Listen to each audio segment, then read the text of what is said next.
And the handout is on what makes Hobbes and Locke liberals. So I don't plan on going over this in detail because we've talked about it. We've talked about this and we're going to continue to talk about it. But what I do in this handout is basically touch on the various ways in which, especially it's kind of surprising that Hobbes is a proto-liberal. I mean, we know that Locke is, but both Hobbes and Locke critique the traditional family model, okay?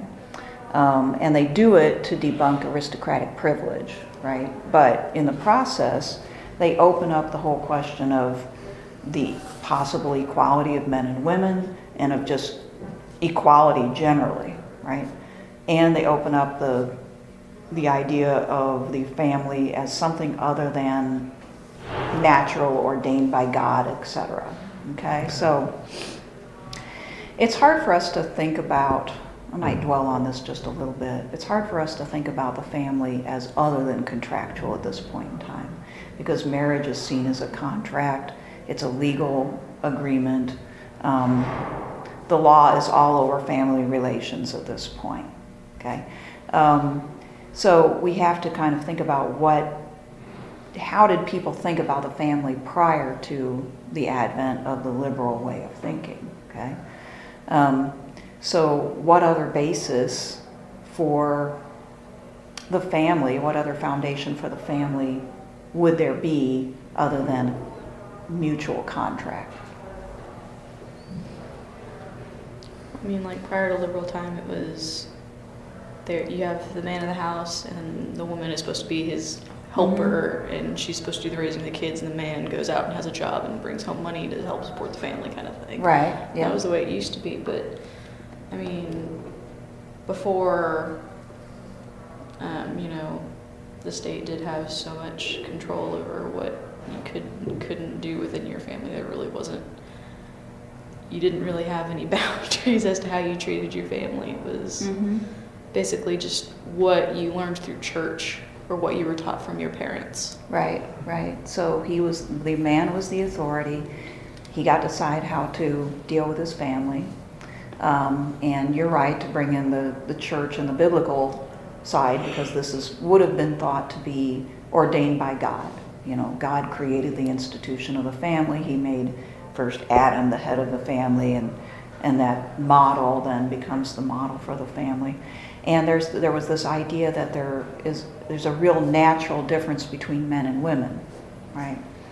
That leads to different roles and different purposes. And so what the liberal way of thinking does is it questions all that. It questions the biblical basis of it. It questions male authority, interestingly, at a time when, in a practical sense, male authority was unquestioned, but theoretically it's starting to be questioned. It questions especially this view of natural roles. And of course, what they're aiming at is the parallel idea that there's natural roles for different types of men too. That there's, the aristocratic class, and they're different in some way, naturally different from the common class. And there's such a big difference that the aristocratic class should rule and the commoner should obey, okay? But in the process of that, they question all notions of natural roles. And then later on, this becomes an argument for gender equality. It's the origin of the argument for gender equality. It also deals with children, and these thinkers will see Locke asking, what is the age of majority? At what point does a young person become a true part of that family contract? And for him, of course, this was an earlier day when you didn't need to have as much education and training to get a job and get on with your life. But he places it somewhere around 12, where, a person could live independently if necessary. Not the best situation, but, could make it on their own.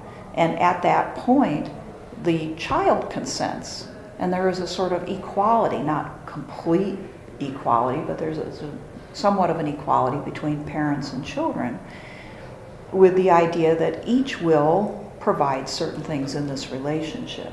Okay?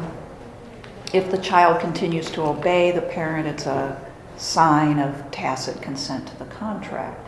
And the parent owes the child certain things as well as vice versa. So that's a very modern way of looking at the family. It sets the stage not only for gender equality, but for a different view of divorce. And actually Locke details divorce. He understands the consequences of this, and he discusses the circumstances under which divorce can occur, which include dissatisfaction for the first time. Previously, to get a divorce, you would have had to have argued for or shown some sort of perverse behavior. And women generally couldn't seek divorce at all. So the divorce would have to come from the male. And he would have to make an argument, and part of it would be moral and religious in nature. In other words, he'd have to address, how what he's thinking of doing does not violate God's will or, his Christian duty. And that was difficult to do. So marriages tended to be set in stone. There were more liaisons as a result. And this is one thing that later on Marx points out as a defect of the liberal marriage even, is that even within the liberal tradition, the traditional view of marriage still held sway. It took a long time for this to actually change. And Marx said, you talk about the sacred institution of marriage, but it's full of, people violating the contract. So, but, the implication is there, and it develops and kind of rolls along until you get to now, where marriage is very severable, where it's easy to decide that the contract is no longer valid. All right, so that's one interesting aspect. We're going to be looking at how all of these thinkers affect male-female relationships. And, we get to Rousseau, it's a little bit of interesting backsliding, actually. He questions some of these developments. And then when we get to Mill, he makes a full-blown argument for women's equality. Okay. Government as by and for the people, that starts here. You don't need to go into that. Social contract makes that happen.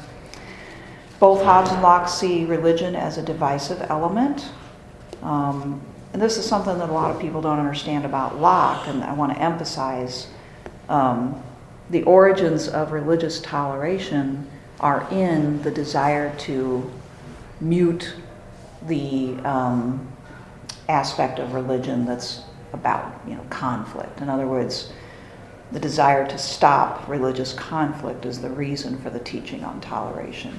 What we tend to look back on now, we say, well, toleration is the idea that religion is basically good and we shouldn't stop anybody from worshiping the way they want to. And it's about freedom and so forth. But central to the proposal for Locke was that people were killing each other over religion, and we just needed to get rid of the problem somehow. And as I've said before, Hobbes' solution no longer worked in his view. Couldn't work.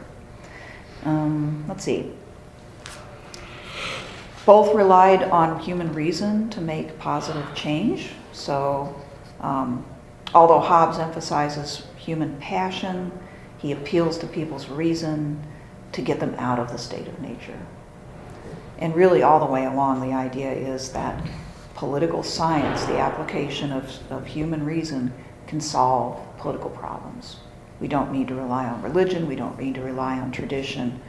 And as you saw in that review and conclusion, there's a big emphasis on education. So, let's make sure the citizenry all know what their, the reason for the social contract is, what their duties are, and so forth.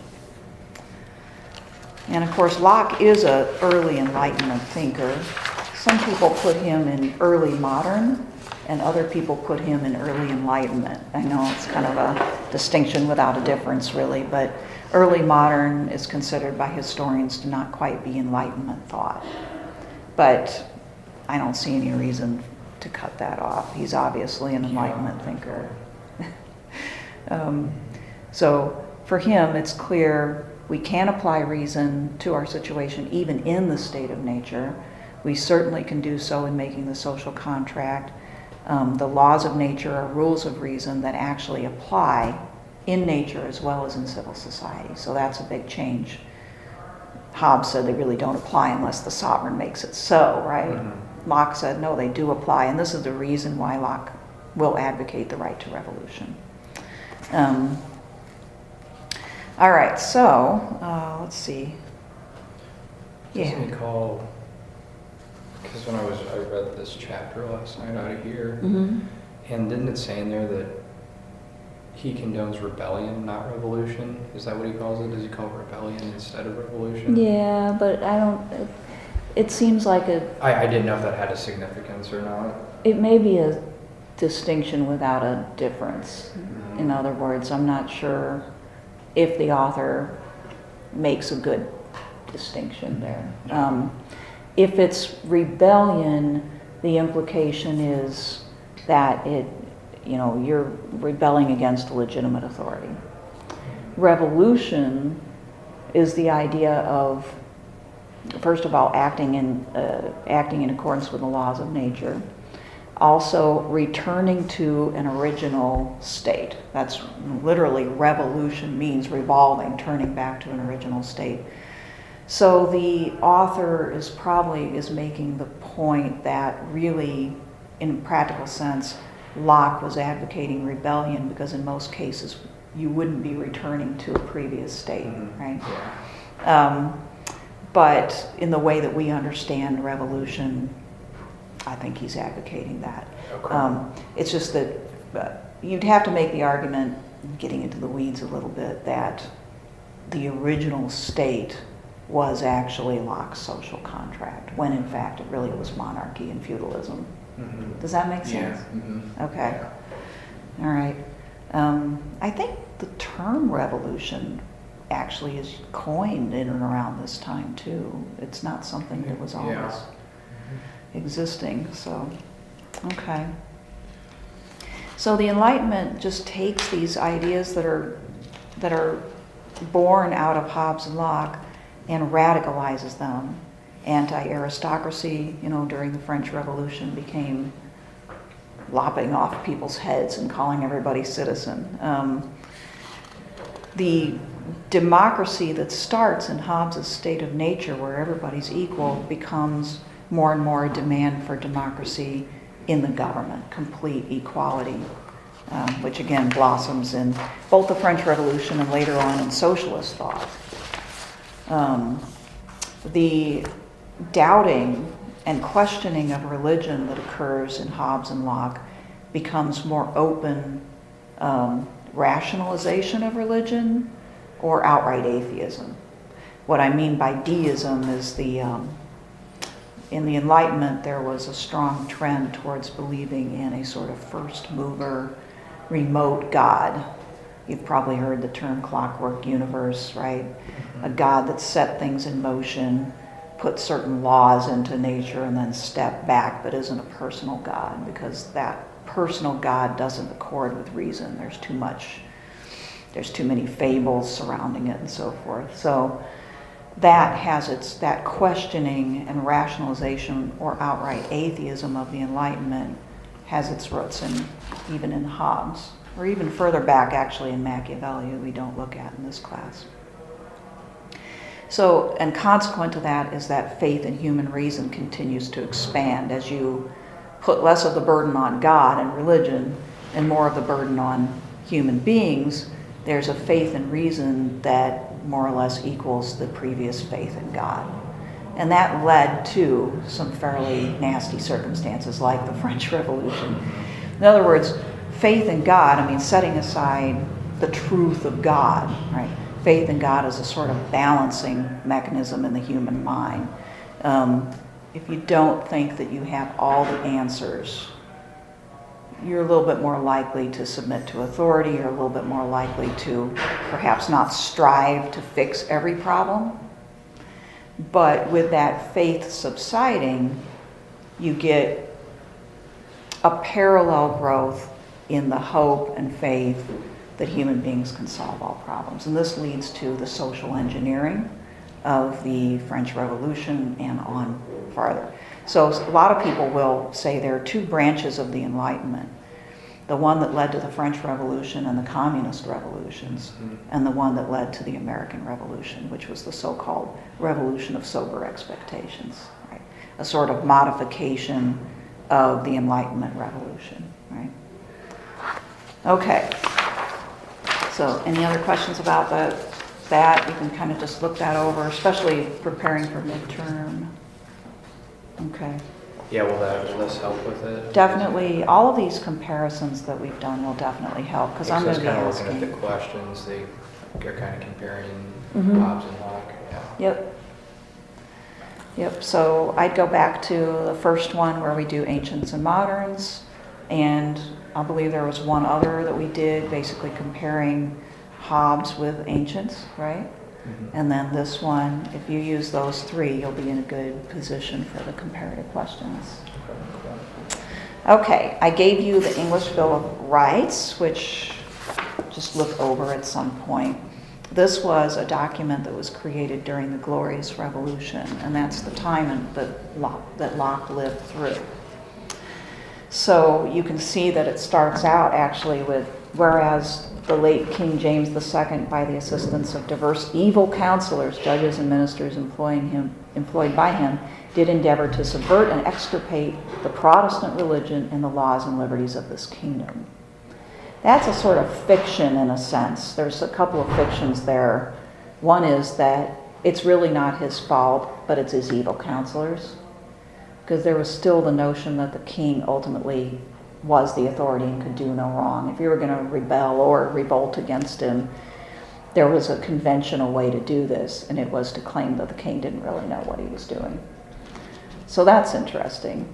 And then secondly, did endeavor to subvert the laws and liberties of this kingdom. Now, as far as the Protestant religion goes, he married a Catholic, but he didn't attempt to impose Catholicism on them. As far as extirpating the laws and liberties of the kingdom, that is a kind of fiction. Okay, in other words, there's an attempt to say this is a sort of revolution because prior to King James misunderstanding things, there was this social contract, and that's not true. Now we have the Magna Carta. There's several points in English history where there was some agreement between the king and the people, meaning the aristocrats. But it wasn't like all of these things that they're saying and demanding existed prior to King James. Okay, but anyway, this is how things were done back then. People danced around the authority of the monarch. Even the French, when they revolted, for quite a while, wondered what to do with King Louis and how to treat him. And they treated him fairly nicely for a while, and then they very badly, and it kind of went back and forth. Should we kill him? Well, what do we do with him if we don't kill him? Because he has this cachet, right? This moral authority in the eyes of the people. All right, so I do need to talk a little bit about Locke and his times.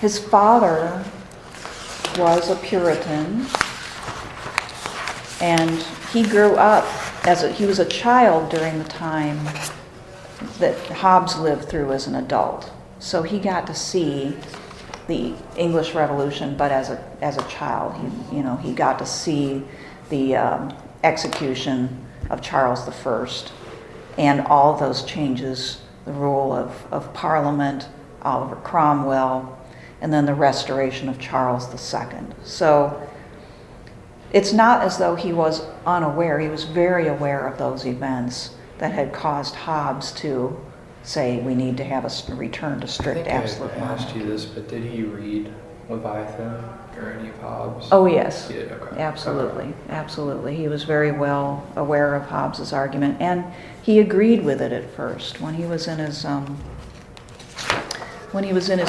If you look at the next page there.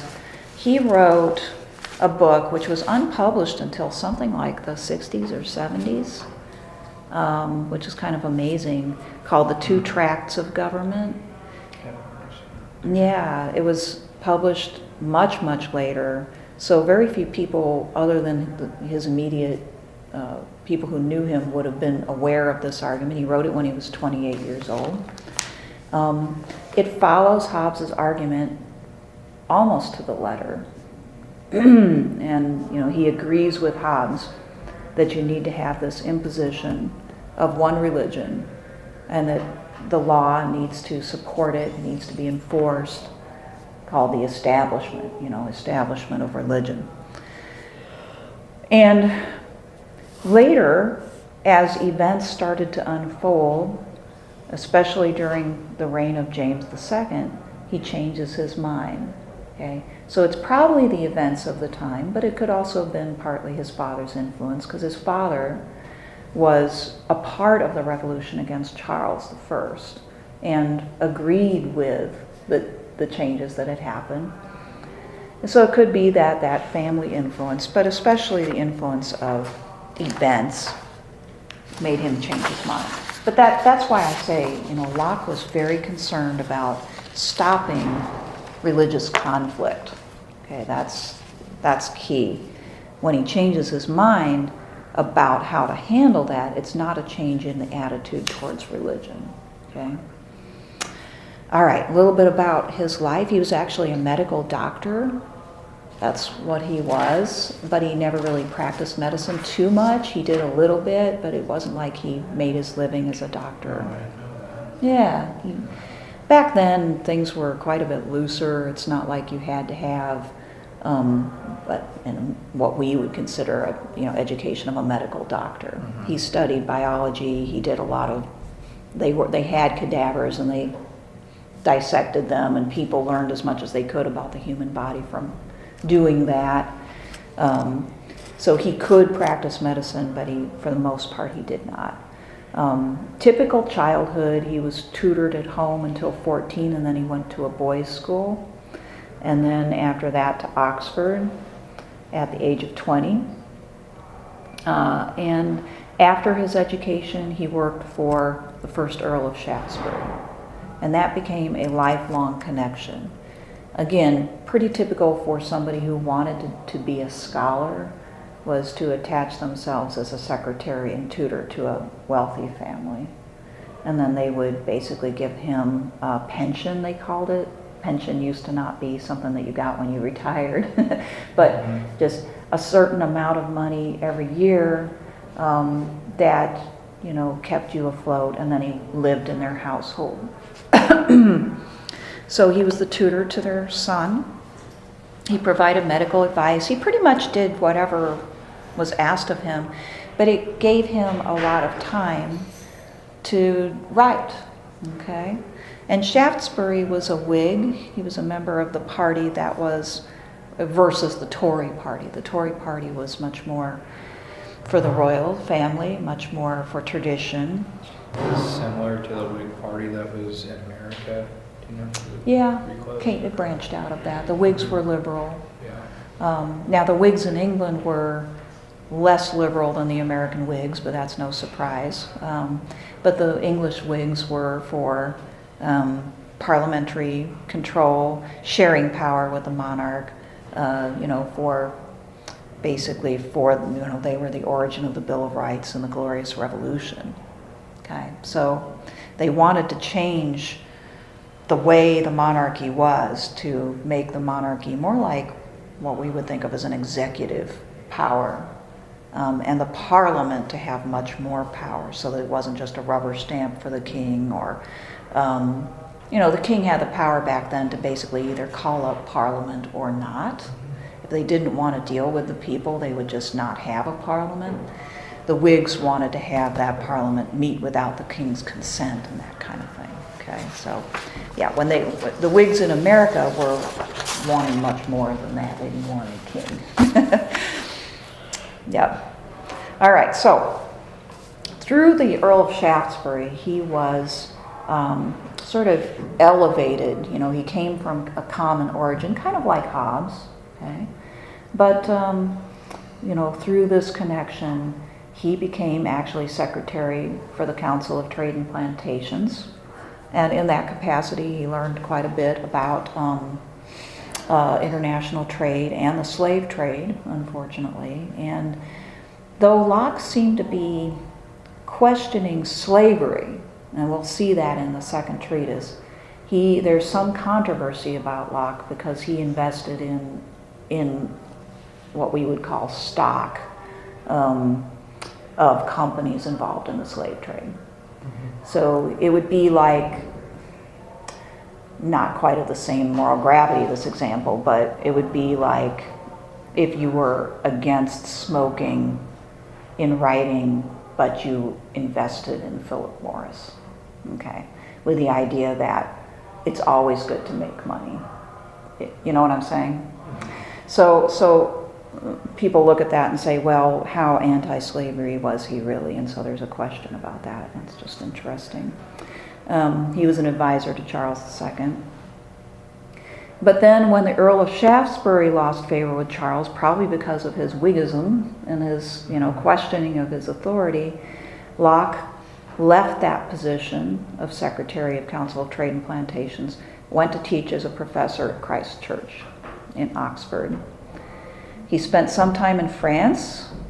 It was very common for people when they became ill, and I don't know what he had, I don't know if we do know that, but to move to a better climate, to move someplace where they could rest. So during this period of time, I'm sure he was still on Shaftesbury's payroll. In other words, once the pension, always the pension. I mean, he hadn't done anything to anger the man. So he lived off of that and wrote. And then in 1680, he returned back to the service of Shaftesbury. All right, so in 1685, we have this major event which in addition to Shaftesbury's influence, would have pushed Locke over the edge into his liberalism. With James II, Charles II's son became king, okay? And James was converted to Catholicism. Actually, James is interesting because his first marriage, I think, is what, I'd have to look back, but I think his first marriage is what converted him to Catholicism. His first wife was a Catholic. And his first wife was a commoner. And he married her before he became king, against the wishes of his family and for love. So it was one of those cases, those interesting cases. So it was highly criticized, and he stayed with this woman after he became king. He did have affairs with various women, but he seemed to love his wife. He had 2 children, a daughter and a son, and eventually she died, so they didn't get divorced. And then he married a second wife, who I believe was also Catholic. But by this time, James was a Catholic. However, James, made it very clear, this is my religion. I'm going to allow toleration in this country for Catholics, okay, which obviously makes sense if the king is a Catholic. But I am not going to persecute Catholics, but I am also not going to make it the official church. So he made it very clear. Don't need to worry. But of course, people worried. And they asked themselves, what about when his second wife bears him a son who would then be the heir? Okay, up until that point, one of the 2 children of his first wife would have been the heir, right? But in any case, they would have had a problem. When he's succeeded by another Catholic, are we sure that Catholic, that one's not going to impose Catholicism? This is how paranoid people were about this. Does this surprise you that people were this concerned about Catholicism in England? At that time? Yeah. No. Okay. I don't. Right. Do you know why? I mean, do you know the main reason why they were concerned? I've learned about this before, but it's been a while. Yeah. Well, I mean, I haven't. that's Go okay. ahead. There's some things about Catholicism that are really different from Protestantism. One is the papal authority. Okay. And so, then as well as now, people mistake the papal authority and they say the Pope basically tells Catholics what to think and what to believe 100%. It's not exactly the case. There are certain important things that are obligatory for Catholics to believe, and they're very few. Not everything that comes out of the Pope's mouth has to be believed.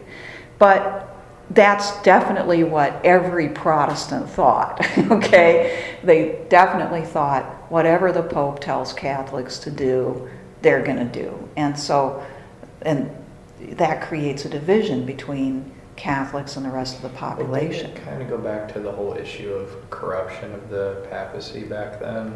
That's, how corrupt yeah, it was? and the Protestant Reformation, Yeah. the prejudice of thinking that the once corrupt, always corrupt, you know. Mhm. So there's this history of breaking from the Catholic Church because of that corruption, you know, papal as well as the rest of the church, the selling of indulgences and all of that brought about the Reformation.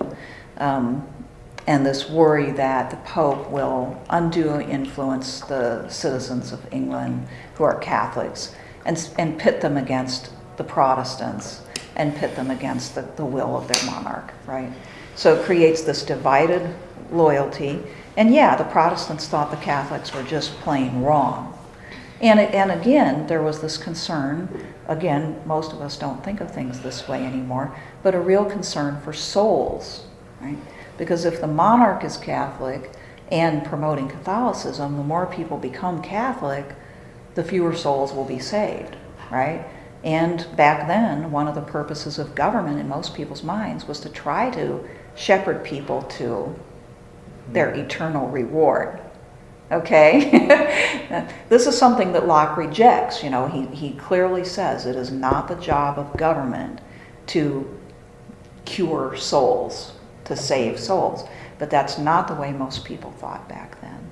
And it would be a scandal to have a king or a member of government trying to persuade people away from the so-called true religion. I think that's kind of interesting because, like, back then, you know, you had to follow, you know, whichever branch of Christianity, but nowadays it's like if you go to any of the Christian churches, they'll say, you know, you just have to basically believe in Jesus and you'll be good. But it's kind of so different from back then where you had to believe in this type of Christianity to be saved. Right. Whereas today it's like, it doesn't matter as long as you're Christian. Yeah. And notice what you said is very close to what Hobbes says. You know, Hobbes says we need to teach people in order to be saved, the only thing they need is to believe in Jesus Christ. That makes it much simpler, and it erases a lot of those distinctions that people were fighting over.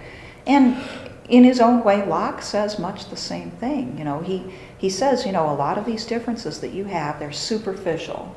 They're really not that significant as people make them out to be. Now, when it came to Catholicism, he made an exception. You know, Catholics, atheists, and Muslims, that's off the table. But these differences between various Protestants, that they're kind of irrelevant. Yeah, we'll have to talk more about that. But Religious toleration.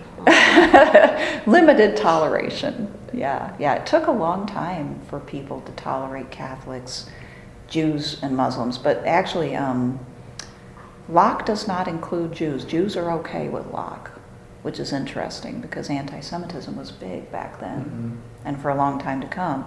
But there's nothing about Judaism, he says, that threatens the authority of the people and their social contract. Whereas with the Pope, with Catholics, you know, the Pope can divide their loyalties. And the same thing with the Muslims because they have the authority of the mullahs, right? And they can tell them not to obey a law.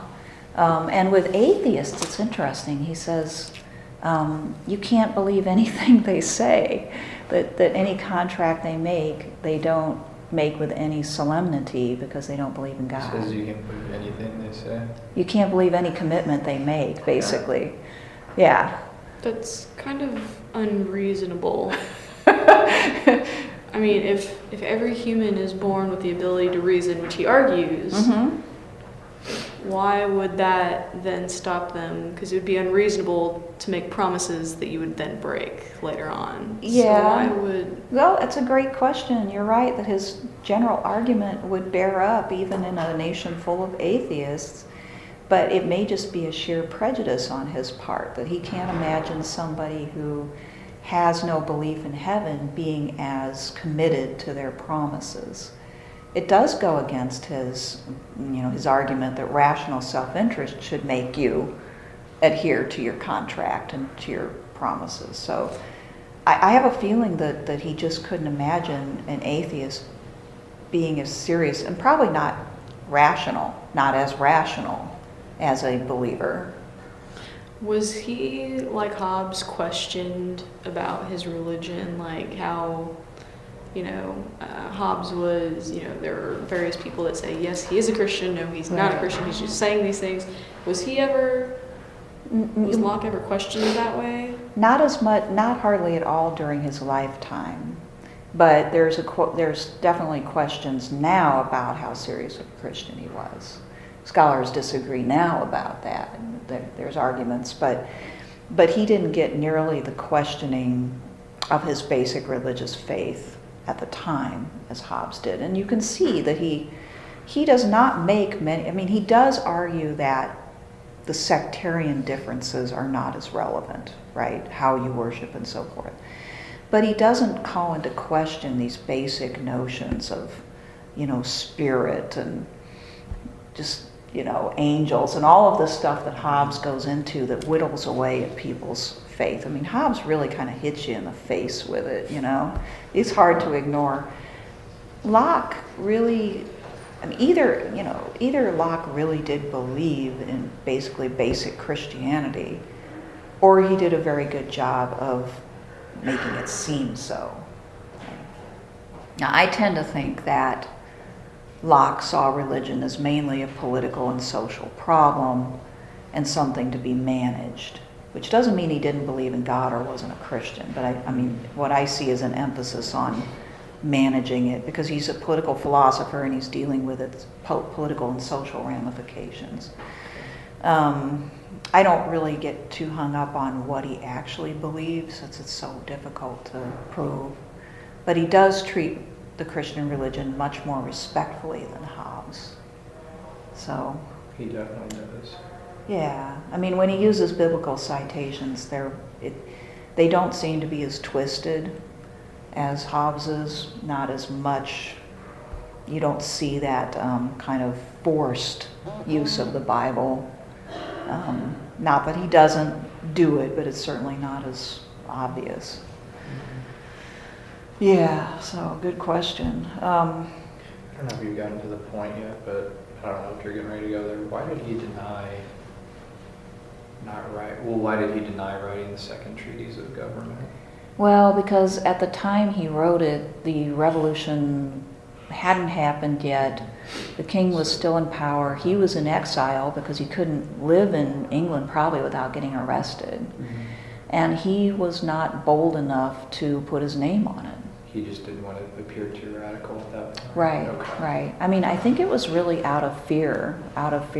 And he never did put his name to it, even after the Glorious Revolution.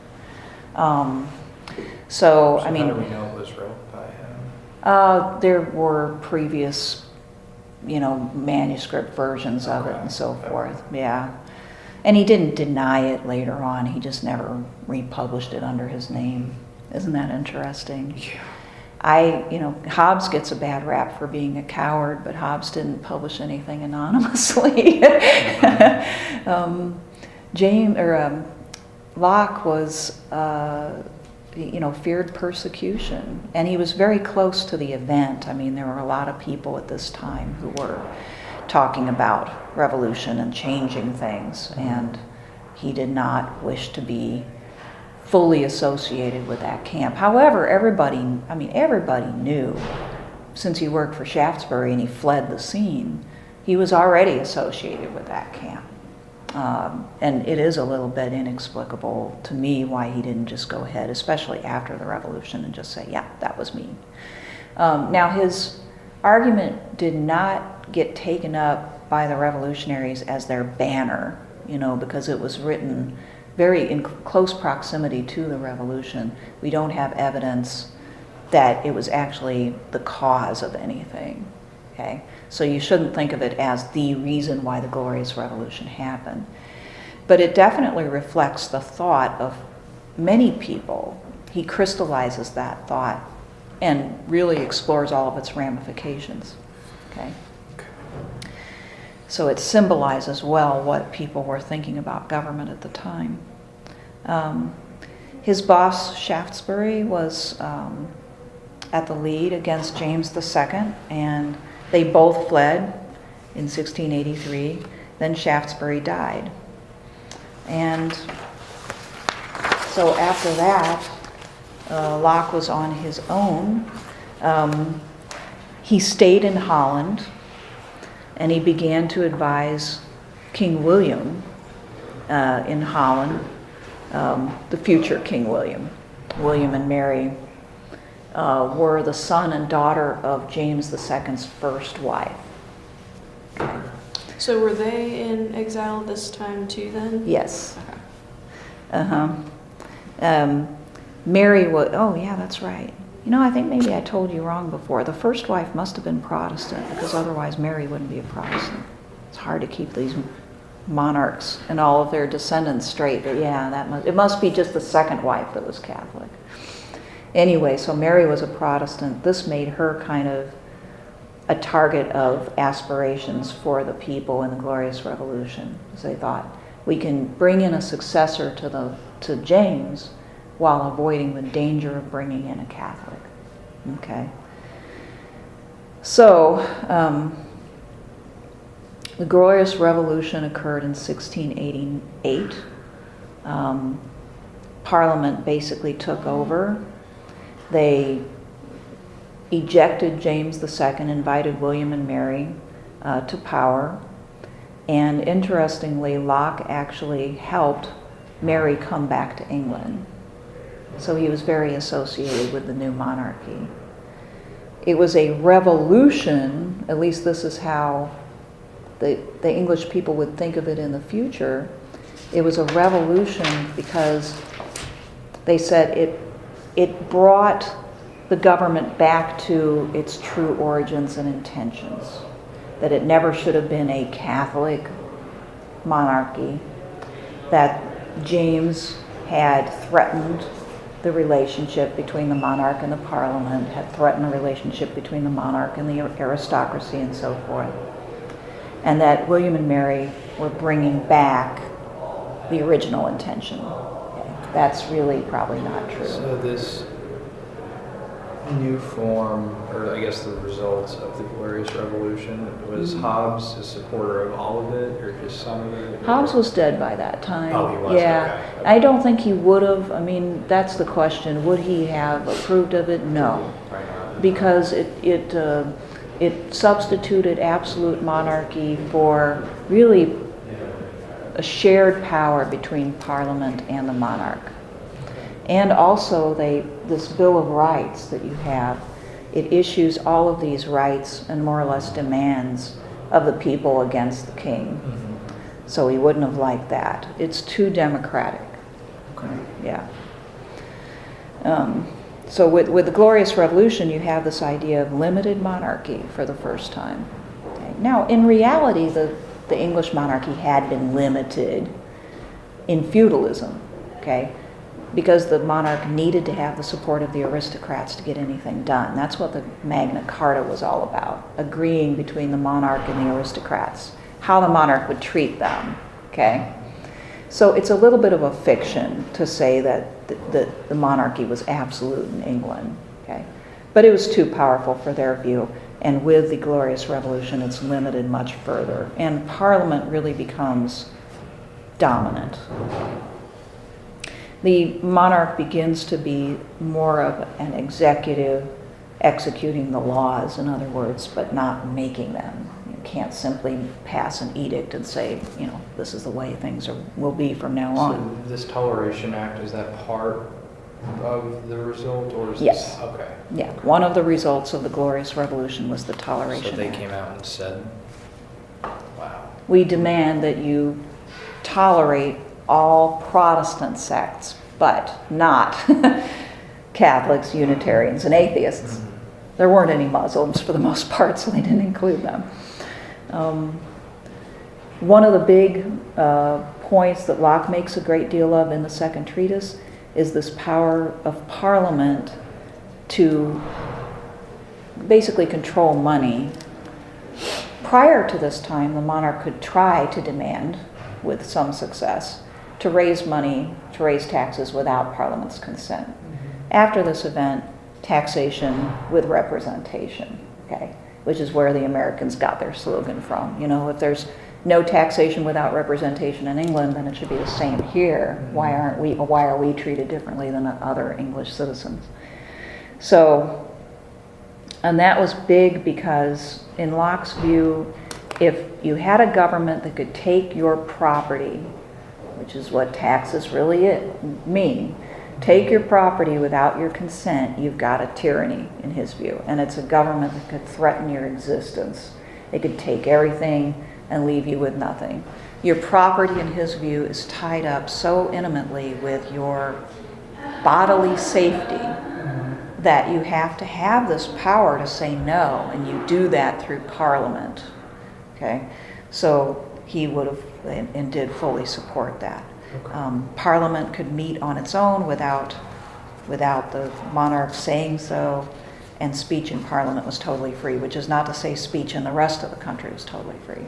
And actually, to this day in England, it's not totally free. They don't have any First Amendment. So the government can and does censor the media. I didn't realize that in Yeah, England. it does, yeah. It can basically put a chokehold, a prior restraint type of chokehold on the media. Wow. Yeah. Huh. So that makes them